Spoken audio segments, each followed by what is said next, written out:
Good evening. This is Akashvani Kohima. I am Jonas Yantan with the evening news. The headlines. Prime Minister Narendra Modi says Women's Reservation Bill indicates New India's new democratic commitment. National Medical Commission gets global recognition, paving way for Indian medical graduates to practice abroad. NFR General Manager says land encroachment delaying Dimapur railway station works. And Nagaland Minister for PHED and Cooperation, Zhimomi urges local artisans to focus on quality products. Prime Minister Narendra Modi has said that a Nari Shakti Vandan Adhiniyam or Women's Reservation Bill is no ordinary law but announcement of New India's new democratic commitment. Addressing an event at BJP headquarters in New Delhi today, Modi congratulated every woman of the country on the passage of the bill in Parliament. He said that this decision will be celebrated and remembered by the generations to come. He also thanked both the houses, all political parties and MPs for passing this historic bill with full enthusiasm. Indian medical graduates can now pursue post-graduation and practice in countries like the US, Canada, Australia and New Zealand. The National Medical Commission of India has been awarded the coveted World Federation for Medical Education WFME recognition status for a tenure of 10 years. All of the existing 706 medical colleges in India will become WFME accredited, while new medical colleges set up in the next 10 years will automatically become WFME accredited. Union Health Ministry said this move will facilitate academic collaborations and exchanges, promote continuous improvement and innovation in medical education, as well as foster a culture of quality assurance among medical educators and institutions. Additionally, India can also become an attractive destination for international students due to globally recognized standards. Encroachment of railways land is delaying the timely execution of the train station project at Dimapur. The remark was made today by Northeast Frontier Railway NFR General Manager Chetan Kumar Srivastava, who is on a visit to Dimapur. Srivastava said the centre has sanctioned 280 crore rupees for the station at Dimapur and appealed for cooperation from all so that works can be carried out without hindrance. He expressed hope that the state capital will be connected by 2026. He added that the state government has been apprised on land encroachment issue. Divisional Railway Manager Lumting Prem Ranjan Kumar remarked on the state government's role to clear illegal settlers from railways land. He said the issue was also raised during the recent visit of the Minister of State for Railways, Darshana Jardosh, following which the government has set up a high-powered committee tasked with identifying encroachers. Nagaland Minister for PHED and Cooperation, Zhimomi, has termed local artisans as brand ambassadors of our culture. Gracing the inaugural of the second phase of Tribal Artisans Empowerment Mela at Beren Town yesterday, he urged local artisans to focus on quality products and assured government assistance. The Mela is jointly organized by Tribal Cooperative Marketing Development Federation of India and Margofed under the Centre's Marketing and Logistics Development for Promoting Tribal Products from North Eastern Region scheme.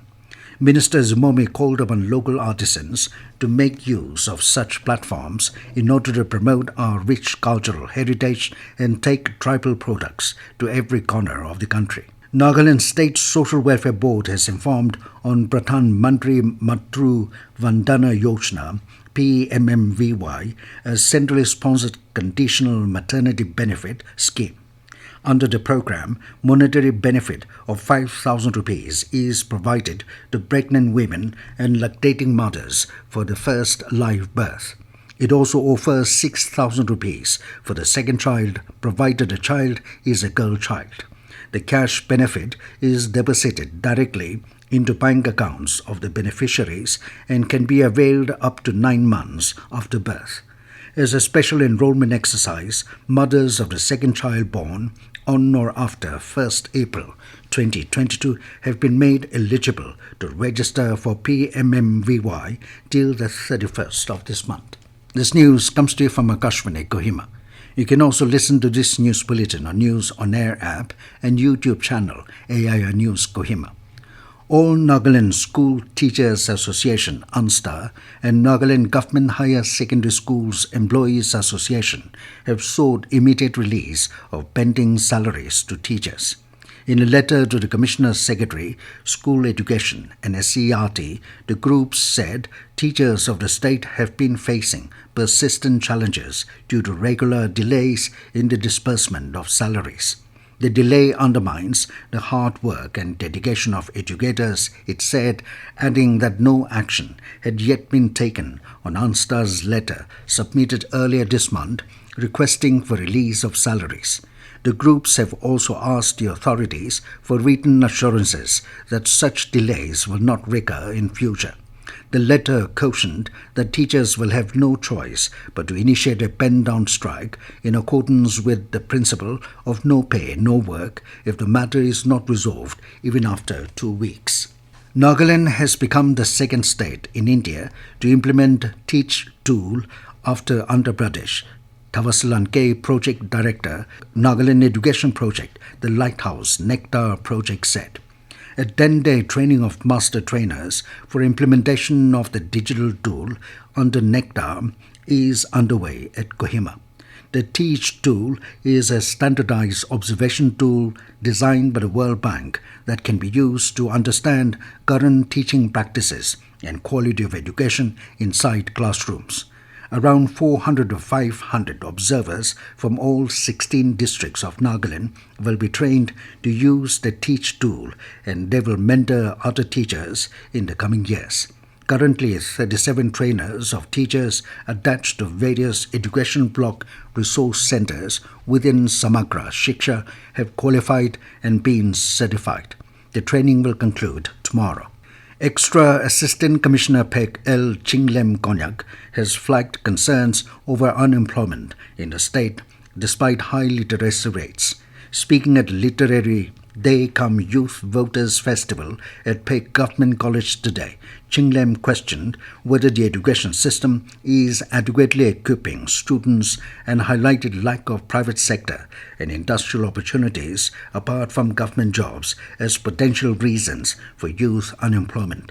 Chinglem also urged the students to consider the relevance of their education and not simply pursue degrees for the sake of it. A 2-day workshop on pottery and bamboo craft got underway today at a Women Resource Center in Mukukchung. The workshop is being organized by School of Culture, Watsu Mungdang. Addressing the inaugural program, President Watsu Mungdang S. Arenla Lungoma highlighted efforts at reviving the rich heritage of our forefathers and stressed that if work is not done to preserve culture, one loses his identity. She said the school plans to offer certificate courses on various activities like weaving, handicrafts and cooking, which would provide sustainability to trainees. A total of 14 trainees are attending the workshop. Investment and Development Authority of Nagaland is set to launch the weekly Bloom Bazaar at the Heritage Kohima on 29th of this month. The event will be held on weekends, specifically on Fridays and Saturdays. Bloom Bazaar is aimed at fostering entrepreneurship and providing a platform for local businesses to showcase products and connect with a wider audience. It is exclusively dedicated to local entrepreneurs, particularly flower growers, and will be convergence of various local talents and businesses.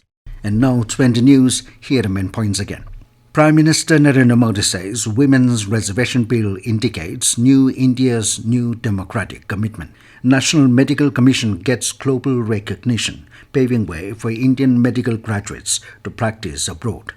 NFR General Manager says land encroachment delaying Dimapur railway station works. And Nagaland Minister for PHED and Cooperation Jacob Zhimomi urges local artisans to focus on quality products. That is all we have in this evening news bulletin. Good night.